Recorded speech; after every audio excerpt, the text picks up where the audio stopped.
Hello students, welcome to Veena online classes. आज हम पढ़ेंगे क्लास 10 का मैथ्स और आज से हम स्टार्ट करने वाले हैं चैप्टर नंबर 1, है ना। ये चैप्टर नंबर 1 का फर्स्ट लेक्चर है और आज हम जो चैप्टर नंबर 1 है उसका करेंगे इंट्रोडक्शन।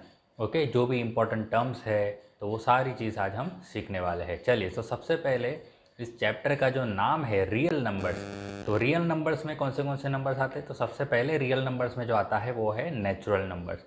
नेचुरल नंबर्स यानी जो काउंटिंग नंबर्स होते हैं, जैसे कि जहाँ से हम काउंटिंग स्टार्ट करते हैं, काउंटिंग हम 1 2 3 4 एंड सो ऑन, तो ये सारे हमारे होते हैं नेचुरल नंबर्स। ओके, उसके बाद आते हैं होल नंबर्स, यानी अगर इसमें नेचुरल नंबर में हम ज़ीरो भी ऐड कर दें, यानी ज़ीरो से अगर काउंटिंग स्टार्ट करते हैं तो 0 1 2 3 4 एंड सो ऑन, तो ये बन जाएंगे हमारे होल नंबर्स, है ना। तो ज़ीरो भी काउंट करेंगे तो होल नंबर, और अगर ज़ीरो के बिना काउंटिंग करेंगे 1 2 3 4 तो वो नेचुरल नंबर्स हो गए।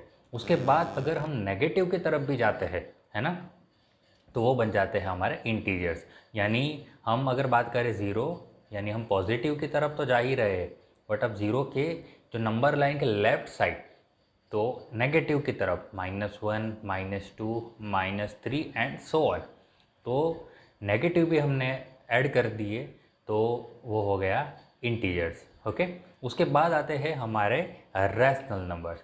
तो रैशनल नंबर्स किसको बोलते हैं? ऐसे कोई भी नंबर्स जिसको हम p बाई क्यू के फॉर्म में लिख सके उसको हम रैशनल नंबर्स बोलते हैं। जैसे कि p बाई क्यू के फॉर्म में, यानी न्यूमरेटर और डिनोमिनेटर, है ना। p न्यूमरेटर है और q है डिनोमिनेटर। ओके, जैसे कि 2/3 हो गया, 7/5 हो गया, 5/8 हो गया, ये सारे क्या है? रैशनल नंबर्स है। और भी कुछ रैशनल नंबर्स है जिसको आपको पहचानना पड़ता है, जैसे कि कुछ डेसिमल्स होते हैं।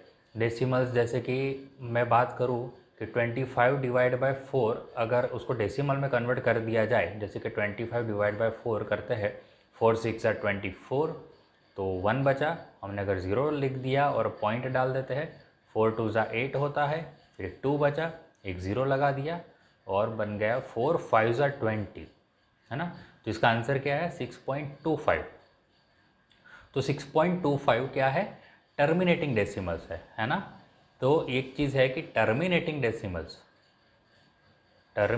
डेसिमल्स भी रैशनल नंबर्स में आते हैं, है ना। टर्मिनेटिंग डेसिमल्स जैसे कि 0.04 7.856, तो ये सारे टर्मिनेटिंग डेसिमल है, तो वो भी रैशनल नंबर में ही आते हैं। और भी है, जैसे कि कोई ऐसे डेसिमल्स, है ना, जो नॉन टर्मिनेटिंग है, नॉन टर्मिनेटिंग डेसिमल्स, बट कैसे है? रिपीटिंग है। नॉन टर्मिनेटिंग है बट रिपीटिंग है। कैसे?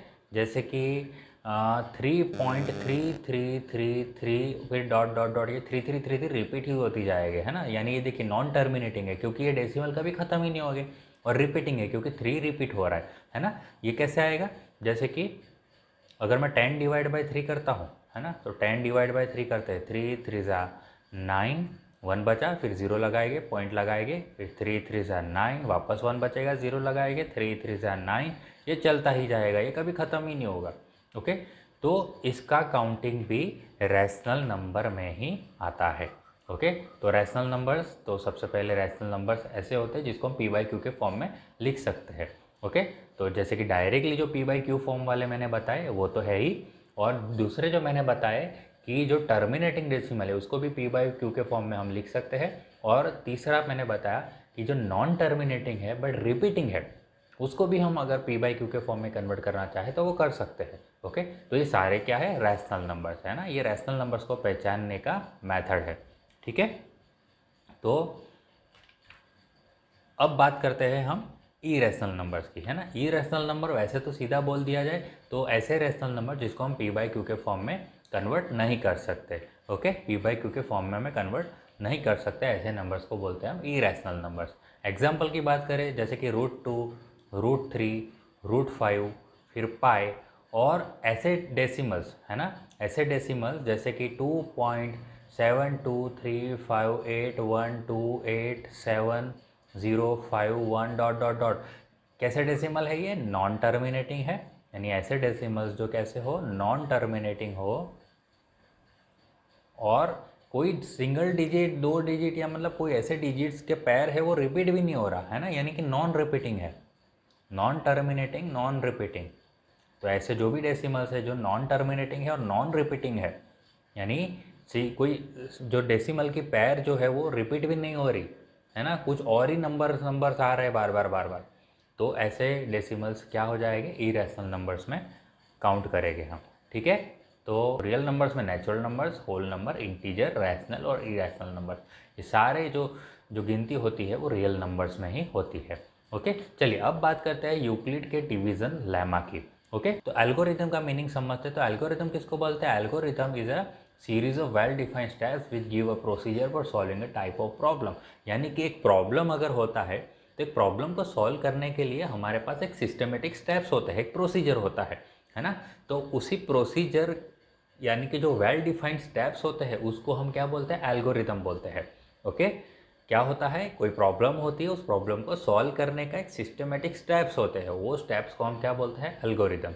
अब दूसरा जो वर्ड इम्पोर्टेंट है वो है लेमा। लेमा क्या होता है? तो लेमा क्या, एक ऐसा प्रूवन स्टेटमेंट जो पहले से प्रूव हो चुका है। ओके, ऐसा प्रूव्ड स्टेटमेंट जिसके हेल्प से हम कोई और स्टेटमेंट को प्रूव करने की कोशिश करते हैं। ओके, जो ऑलरेडी एक स्टेटमेंट प्रूव्ड है उस स्टेटमेंट की मदद लेके हम कोई दूसरा स्टेटमेंट जो प्रूव नहीं हुआ है उसको प्रूव करते हैं, तो हम उसको क्या बोलते हैं? लेमा बोलते हैं। ओके, तो ये दो हमने डेफिनेशन पता की, एक होता है एल्गोरिथम यानी कि कोई प्रॉब्लम को, जब भी आप कोई भी प्रॉब्लम होता है उसका सॉल्व करने का एक सिस्टमेटिक स्टेप्स होता है, उसको हम क्या बोलते हैं? एल्गोरिथम। और दूसरा होता है लेमा। लेमा यानी एक पहले से प्रूव्ड स्टेटमेंट है, वो प्रूव्ड स्टेटमेंट का हेल्प लेके हम दूसरा स्टेटमेंट को प्रूव करते हैं, कोई भी स्टेटमेंट को प्रूव करते हैं, तो उसको हम बोलते हैं लेमा। ठीक है, चलिए, तो बचपन में हमने ये डिवीज़न तो सीखा था है ना, ये थोड़ा रिवाइज कर लेते हैं कि कैसे हम डिवीज़न करते हैं, क्योंकि इससे बहुत इम्पोर्टेंट जो थियरी है जो यूक्लिड ने निकाली है तो वो हमें पता चलेगी यहाँ से। देखिए, जैसे कि हमें 11 को डिवाइड करना है 5 से, तो हम कैसे लिखते हैं? 5 2 ज़ा 10 लिखते हैं, 5 2 ज़ा 10, और 11 माइनस 10 करते हैं तो हमें पता है कि 1 आएगा। अब देखिए हमने क्या किया, 5 2 ज़ा किया, 5 2 ज़ा, तो 5 2 ज़ा तो क्या बना? 10 बना, बट हमें क्या लाना था? 11 लाना था। तो 5 2 ज़ा 10 हुआ, बट 10 नहीं, हमें 11 लाना। तो 11 के लिए अभी 1 मिसिंग है। 1 यानी क्या? नीचे जो रिमाइंडर बचा वो मिसिंग है। तो 5 2 ज़ा 10, अगर 10 में मैंने रिमाइंडर ऐड कर दिया यानी वो 11 बन गया। तो ये देखिए, ये 11 बन गया। ओके, इसको मैं उल्टा लिख देता हूँ, यानी कि 11 बनाने के लिए हमें क्या करना पड़ेगा? 5 और 2 को मल्टीप्लाई करना पड़ेगा, यानी 5 इंटू 2, और उसमें रिमाइंडर ऐड करना पड़ेगा। ओके, 5 इंटू 2 प्लस 1, और ये सारी जो टर्म है ना, इस सब को हम क्या बोलते हैं ये आपको मैं बता देता हूँ। तो देखिए 1 जो बचा उसको हम क्या बोलते हैं? रिमाइंडर। 2 को हम क्या बोलते हैं? क्वोशंट बोलते हैं। ओके, 2 को क्वोशंट बोलते हैं। 11 जिसको हम डिवाइड करना है उसको हम क्या बोलते हैं? डिविडेंड। और जिससे हम डिवाइड करते हैं उसको हम बोलते हैं डिवाइज़र। ठीक है, तो जिससे डिवाइड करते हैं वो डिवाइज़र, फिर जो ऊपर जो आंसर आता है उसको हम क्वोशंट बोलते हैं, जिसको डिवाइड करना है उसको डिविडेंड बोलते हैं, और जो लास्ट में बच जाता है उसको हम क्या बोलते हैं? रिमाइंडर। ओके, तो यहाँ पे 11 क्या है? हमारा डिविडेंड है। ओके, तो हमारा फॉर्मूला क्या बन रहा है? डिविडेंड। तो डिविडेंड इज इक्वल टू क्या आता है? Divisor multiply by quotient, multiply by quotient plus remainder. तो ये हमारा डिवीज़न एल्गोरिदम है जो बहुत बहुत इम्पॉर्टेंट है। चलिए, अब ये जो मैंने ये लिखा है ये डिवीज़न एल्गोरिदम के फॉर्म में लिखा है, और इसमें एक चीज़ नोट करनी है हमें, यहाँ पे 2 नंबर पे बहुत बहुत फोकस करना है। तो पहला नंबर है वो रिमाइंडर, ओके, यानी कि 1, यहाँ पे जो रिमाइंडर आया है 1, और दूसरा नंबर हमें फोकस करना है वो है 5, यानी जिससे हम डिवाइड कर रहे हैं वो। तो यहाँ पे एक चीज़ क्या है 1 और 5 कि 1 इज़ लेस देन 5। ओके, ये चीज़ आप ये बात आप याद रखना। ओके, क्योंकि ये लास्ट में जो सबसे इम्पोर्टेंट चीज़ है ना, ये पूरा डिवाइड करा है। ये डिवाइड इसलिए करके बताया है कि जो डिवीज़न एल्गोरिथम कैसे बनता है वो आपको समझा सकूँ मैं, है ना। तो डिवीज़न एल्गोरिथम कैसे बनता है आपको पता चल गया। ओके, चलिए कुछ और इम्पोर्टेंट और ऐसे छोटे छोटे हैं जिसको हम डिवाइड करके डिवीज़न एल्गोरिथम, अब हमें डिवाइड क्या करना है, जो जो इस तरह से मैंने अभी डिवाइड करके बताया, अब उस तरह से डिवाइड नहीं करना, अब हमें डिवीज़न एल्गोरिथम डायरेक्टली बनाना है। तो 17 को हमें किससे डिवाइड करना है, 6 से डिवाइड करना है। तो कैसे करेंगे, 6 इंटू, हम क्वेश्चन लिखेंगे 6 2 ज़ा 12, 12 प्लस रिमाइंडर, रिमाइंडर कितना बचेगा 5। ओके चलिए सेकंड वाला देखते हैं 5। अब 5 इज इक्वल टू, 5 को डिवाइड करना है 12 से, तो 5 को डिवाइड करना है 12 से, तो 12 वन जा तो 12 हो जाता है, तो ये डिवाइड नहीं हो सकता। तो एक चीज़ यहाँ पे हो सकती है कि 12 इंटू ज़ीरो, ओके, तो ज़ीरो यहाँ पे आ सकता है। ओके 12 इंटू ज़ीरो अगर कर दूँ तो ज़ीरो हो जाएगा, और ज़ीरो में मैं 5 ऐड कर दूँ तो ये मतलब ये स्टेटमेंट करेक्ट है। डिवीजन एल्गोरिथम हमने करेक्ट लिखा, और क्यों करेक्ट लिखा है मैं अभी बता रहा हूँ, जस्ट एक ही मिनट में अभी बता रहा हूँ। अब बात करते हैं 20 को डिवाइड करना है 4 से, तो क्या करेंगे, 4 5 ज़ा 20 हो जाएगा, और 20 हो गया है तो रिमाइंडर कुछ नहीं बचेगा, तो ज़ीरो। तो देखिए एक चीज़ यहाँ पे क्या नोट करनी है कि यहाँ पहले देखिए, पहले सम में यहाँ देखिए कि 5 जो है, मैंने बोला था दो नंबर है, आपको ध्यान देना, एक 5 और यहाँ पे 6, यानी रिमाइंडर और डिवाइज़र। तो 5 और 6 में देखिए कि इस बार क्या है, रिमाइंडर जो है इज़ लेस देन 6, है ना, तो रिमाइंडर इज़ लेस देन क्या आया हमारा, डिवाइज़र आया। सेकंड केस में भी देखिए ये ऐसा क्यों हम लिख सकते हैं, यानी 5 को हमने 12 से डिवाइड ऐसे तो नहीं कर सकते, बट तो भी किया है, और ये स्टेटमेंट सच क्यों है, क्योंकि यहाँ पे भी देखिए ये है 12 डिवाइज़र और 5 है रिमाइंडर, तो यहाँ पे भी जो रिमाइंडर है वो लेस देन 12 है। ओके, तो इसके कारण यहाँ remainder is less than divisor, तो यहाँ पे इसीलिए वो स्टेटमेंट करेक्ट है। ओके, तीसरा यहाँ देखिए, यहाँ पे रिमाइंडर क्या आ गया हमारा, ज़ीरो। पहले हमने देखा था यहाँ पे देखिए, दिस इज़ ऑल्सो रिमाइंडर आया लेस देन डिवाइज़र, है ना, यानी एक इम्पॉर्टेंट चीज़ यहाँ से ये पता चल रही है कि हर बार, यानी एक चीज़ क्या पता चली, या तो रिमाइंडर आपका ज़ीरो आ जाएगा, या तो आपका रिमाइंडर क्या होगा, ज़ीरो से बड़ा होगा, तो डिवाइज़र से बड़ा नहीं होगा, डिवाइज़र से वो हमेशा छोटा ही होगा। तो दो इम्पॉर्टेंट चीज़ यहाँ पता चल रही है, एक तो रिमाइंडर या तो ज़ीरो आएगा, या तो वो रिमाइंडर डिवाइज़र से छोटा होगा। ये डिवीज़न एल्गोरिथम का सबसे इम्पॉर्टेंट पॉइंट है ना, और इसको स्टैंडर्ड फॉर्म में लिख दिया है ना, स्टैंडर्ड फॉर्म में हमने लिख दिया। देखिए यहाँ पे ये चीज़ अगर बात करते हैं, ये सारी चीज़ को हमने कैसे स्टैंडर्ड फॉर्म में लिख दी, जैसे कि ये जो नंबर है जिसको हमें डिवाइड करना है उसको हमने ए बोल दिया, और जिससे डिवाइड कर रहे हैं उसको हमने बी बोल दिया, और बी में हम क्वोशंट मल्टीप्लाई करते हैं बी क्यू, और प्लस बचता है हमारा रिमाइंडर। और ये डिवीज़न एल्गोरिथम में क्या एक स्टेटमेंट होना चाहिए, तो यहाँ देखो रिमाइंडर है वो या तो ज़ीरो आ जाए, है ना, zero equal to remainder, remainder equal to zero, या तो रिमाइंडर ज़ीरो से बड़ा होगा। ओके, ये रिमाइंडर या तो ज़ीरो हो जाएगा या तो ज़ीरो से बड़ा होगा, बट कितना बड़ा होगा, वो उतना बड़ा नहीं होगा जितना डिवाइज़र होगा, यानी वो डिवाइज़र से तो छोटा ही होगा, यानी बी से हमेशा छोटा ही रहेगा। ओके, तो ये हमारा क्या है, डिवीज़न एल्गोरिथम है ना, ये आपको चीज़ याद रखनी है। ठीक है, तो देखिए ये छोटे छोटे जो डिवीज़न है उससे हमने ये समझा है कि ये स्टैंडर्ड फॉर्म इस तरह से बना है ना, तो स्टैंडर्ड फॉर्म ज़्यादा हार्ड नहीं है।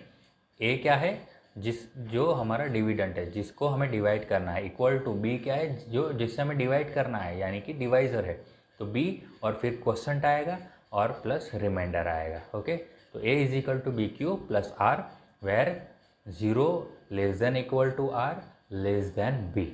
ओके, ये चीज़ आपको याद रखनी पड़ेगी। ठीक है, चलिए, तो थियोरम है जो 1.1 जो यूक्लिड डिवीजन लेमा है, ये चीज़ वही बता रही है। देखिए यही चीज़ बता रही है, A is equal to B Q plus R and zero less than equal to R, या तो और दूसरा क्या है, आर लेस देन हमेशा बी ही होगा, है ना, यही चीज़ समझाई मैंने। और यहाँ पे क्या बताया, गिवन पॉजिटिव इंटीजर्स ए और बी लिया है हमने, है ना, कोई भी ए और बी पॉजिटिव इंटीजर होगा। ओके, ए को हमें डिवाइड करना है बी से, और बी में हम क्वोशंट मल्टीप्लाई करेंगे प्लस रिमाइंडर डाल देंगे। ओके, और zero less than equal to हो जाएगा आर, यानी आर या तो ज़ीरो होगा या तो ज़ीरो से बड़ा होगा, बट वो आर जो है वो बी से छोटा होगा, है ना, ये जो बी है आर क्या हो जाएगा, हमेशा बी से छोटा ही होगा।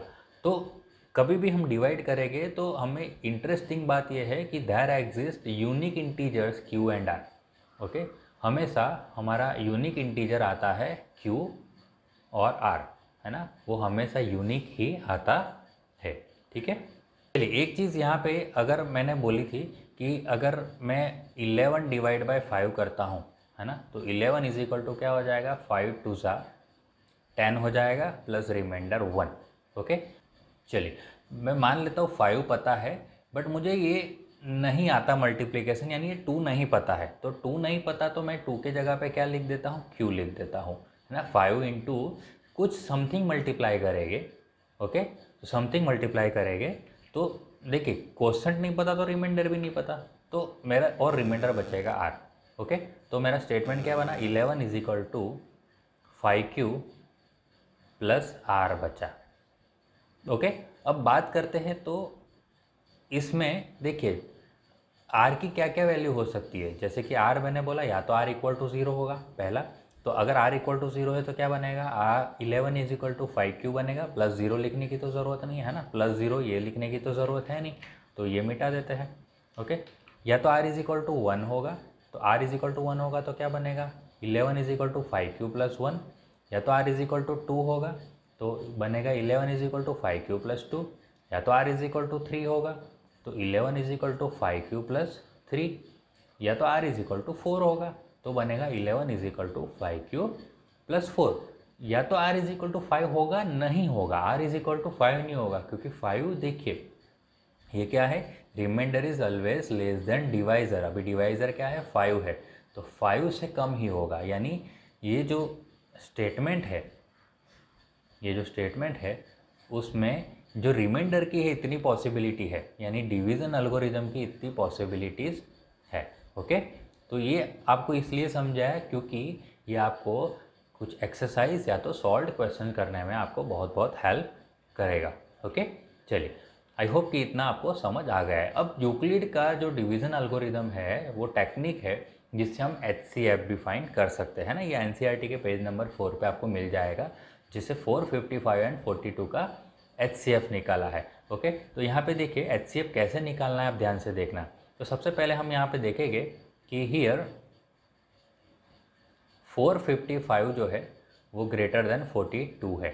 ओके, तो हम क्या करेंगे, by Euclid's division lemma, Euclid's division lemma हम क्या करते हैं, 455 को डिवाइड कर देते हैं 42 से, यानी कि 455 हमने ले लिया डिविडेंड और 42 हमने ले लिया डिवाइज़र। तो 42 इंटू हम क्या मल्टीप्लाई करेंगे, क्या मल्टीप्लाई करें, तो देखिए 455 लाना है तो 42 टेंजा 420 हो जाता है ना, 42 टेंजा हो जाता है 420। दिस इज रफ, पर ये रफ है ऐसा समझ लीजिए आप। और अगर 42 इंटू 11 करते हैं तो क्या आता है, 11 टू ज़ा 22, 11 फोर ज़ा 44, 46, 462 देखिए बढ़ जाता है, यानी 42 टेंजा से काम बनाना पड़ेगा, काम करना पड़ेगा हमें। 42 इंटू 10 तो 420 होगा, और 420 कितना मिसिंग है 455 बनाने में, 35 मिसिंग है। ओके, तो चलिए अब इतना करने के बाद अभी हमारा फोकस किस पे रहेगा, 42 पे और 35 पे।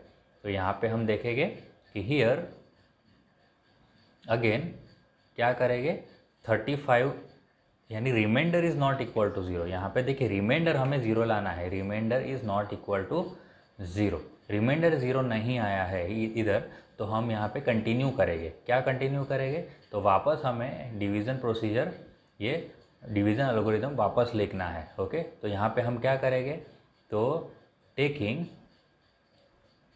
ये टेकिंग से पहले मैं यहाँ पे एक चीज़ बता दूँ कि 42 दिख रहा है इज़ ग्रेटर देन 35 है। ओके, तो इसके कारण मैं ले रहा हूँ कि taking 42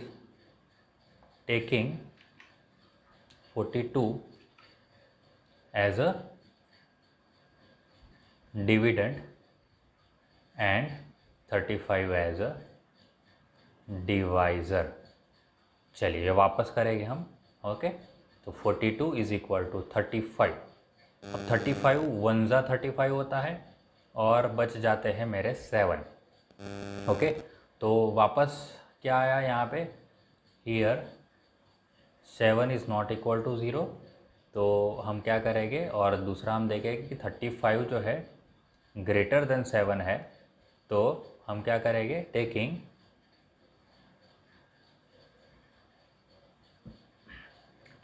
dividend is equal to 35 and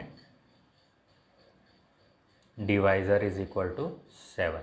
चलिए, तो 35 इज इक्वल टू हम लेते हैं 7 से डिवाइड करना है, तो 7 5 ज़ा 35 होगा और प्लस 0, तो यहाँ पे रिमाइंडर 0 आ गया है।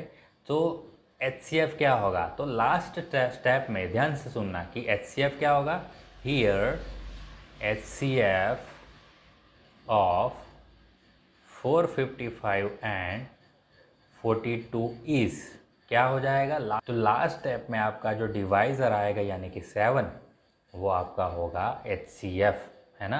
तो आपका 455 एंड 42 का HCF क्या निकला, 7।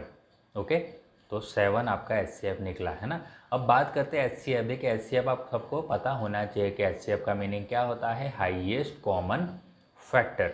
ओके, हाईएस्ट कॉमन फैक्टर की बात करूँ तो अगर हाईएस्ट कॉमन फैक्टर में 12 एंड 15 की बात करते हैं तो HCF हम कैसे निकालते थे, अगर हम जब छोटे थे तो HCF कैसे निकालते थे, तो हम फैक्टर लिख लेते थे। तो 12 के फैक्टर क्या हो जाएगा, 1 2 से डिवाइड होगा, 3 से भी डिवाइड होगा, 4 से डिवाइड होता है, 6 से डिवाइड होता है और 12 से डिवाइड होता है। वैसे 15 1 से डिवाइड होगा, 3 से डिवाइड होगा, 5 से डिवाइड होगा और 15 से डिवाइड होगा। तो देखिए कॉमन क्या क्या आ रहा है, 1 कॉमन आ रहा है, फिर कॉमन क्या आ रहा है, 3 कॉमन आ रहा है, और नेक्स्ट कुछ भी कॉमन आ नहीं रहा। तो हाईएस्ट जो नंबर कॉमन आ रहा है वो है 3। तो 12 एंड 15 का HCF क्या निकलेगा, 3 निकलेगा, है ना।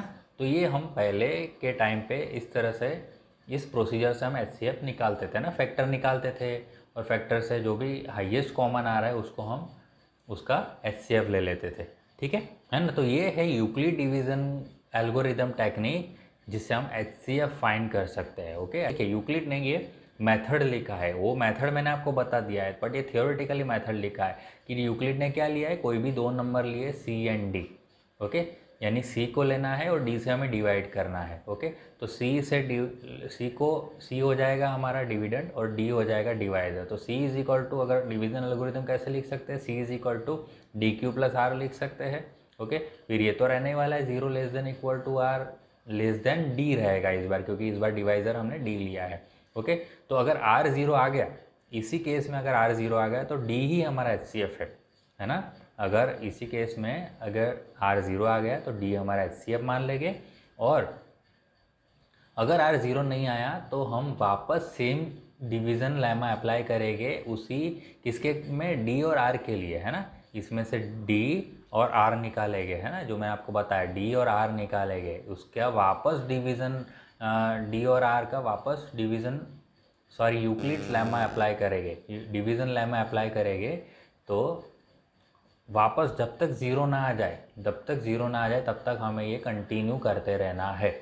ओके, जैसे ही अब ज़ीरो आ गया, जो भी स्टेप में ज़ीरो आ गया, तो उस स्टेप का जो डिवाइज़र था हमारा, जो लास्ट स्टेप में जो डिवाइज़र होगा, divisor at this stage will be our HCF, है ना।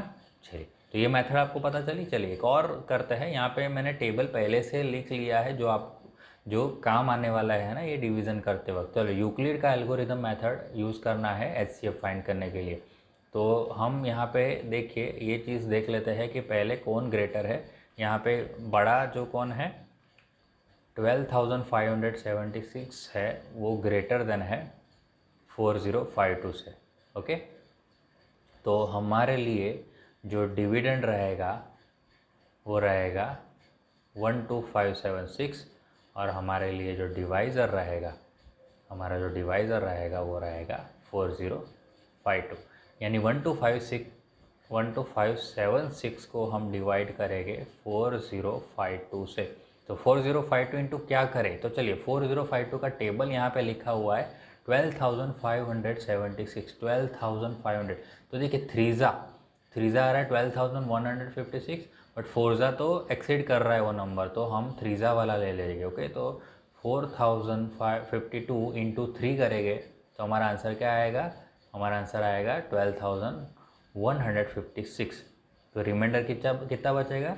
तो रिमाइंडर बचेगा 6 - 6 0, 7 - 5 2, 5 - 1 हो जाएगा 4 और 12 - 12 0, यानी 420 बचेगा।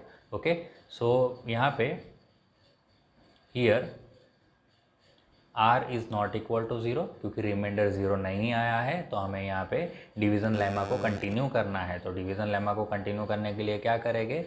तो r does not equal to 0, और यहाँ पे हम देखते हैं कि 4052 is greater than 420।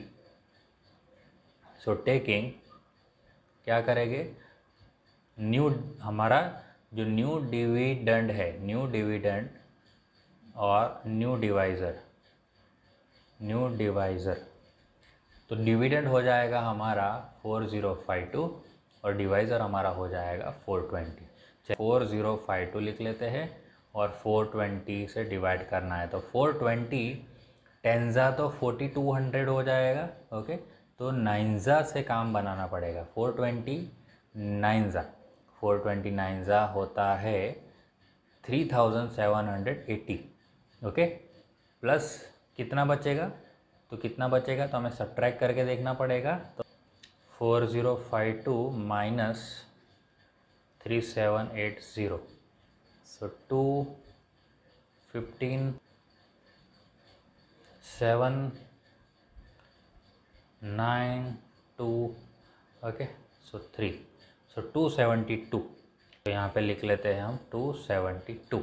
Okay, but here वापस रिमाइंडर 0 नहीं आया है और 420 इज़ ग्रेटर देन 272, तो हमारा जो न्यू डिविडेंड आएगा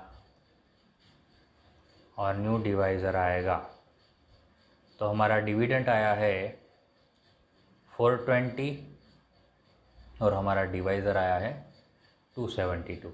ओके, तो 420 इज़ इक्वल टू 272।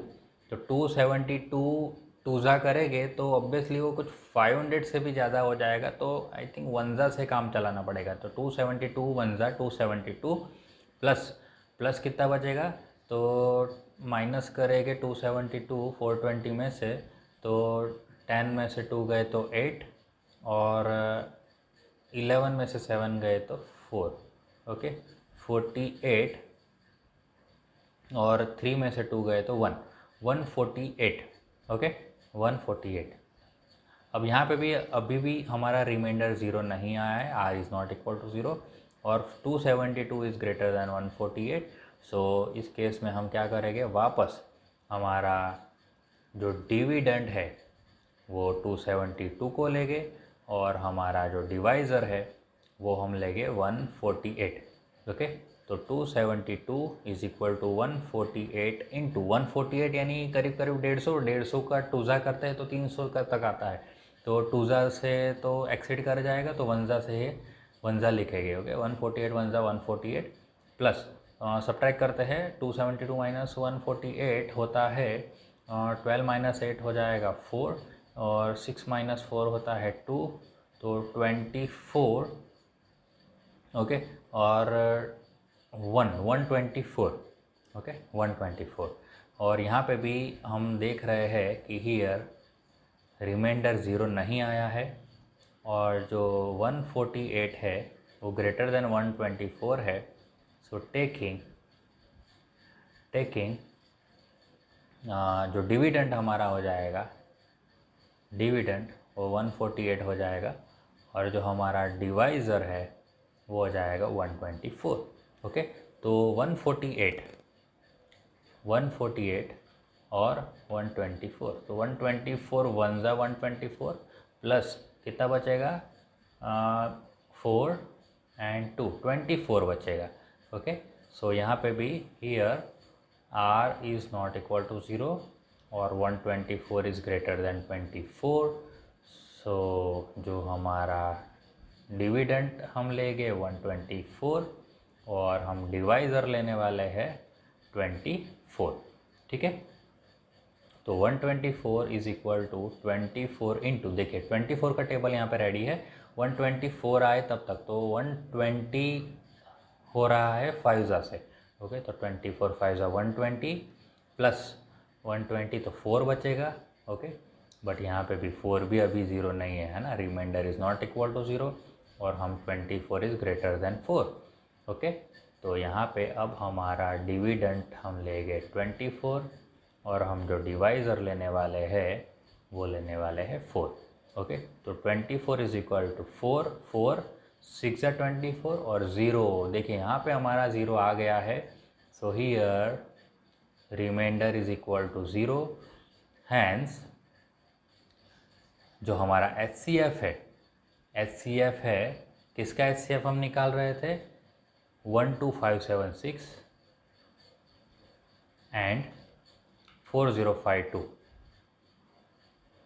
इस क्या हो जाएगा, डिवाइज़र का आंसर है वो, यानी कि 4, इसका आंसर क्या आएगा 4, ओके। तो यहाँ पे नोट करने वाली बात यह है कि 4 इज HCF ऑफ, किस किस का HCF होगा 4, देखिए ध्यान से। तो 4 HCF होगा पहला 24 एंड 4 का, दूसरा it is also HCF of 124 and 24, okay, 124 and 24 also it is the HCF of किस किस का आंसर आएगा 148 and 124, उसका भी HCF है, ओके। 148 and 124 और आगे जाएंगे तो वो किसका HCF होगा, अगर क्वेश्चन ये दिया आता 272 और 148 तो भी 278 and 148 also it is the HCF of किसका होगा 420 272, ओके। 420 272 ये HCF होगा 4052 और 420, 4052 एंड 420, ओके। और जो क्वेश्चन है वो तो है ही, उसका तो HCF ये है ही, यानी 4 जो हमारा आंसर आया है वो इतने का HCF है, ऐसा हम बोल सकते हैं ना, ये समझाने के लिए। अभी तो हमें क्वेश्चन का जो HCF बोला था उसका तो आंसर 4 आ गया है ना, हमें जो क्वेश्चन दिया था ये दिया था तो उसका आंसर तो 4 आ गया HCF। बट अगर क्वेश्चन 24 और 4 होता तो भी हमारा आंसर 4 आता, 124 24 होता तो भी हमारा आंसर 4 आता, 148 124 होता, 278 148 होता, 420 272 होता, 4052 420 होता तो भी हमारा आंसर 4 ही आता, है ना। तो ये था हमारा यूक्लिड एल्गोरिदम से HCF फाइंड करने का मेथड, है ना।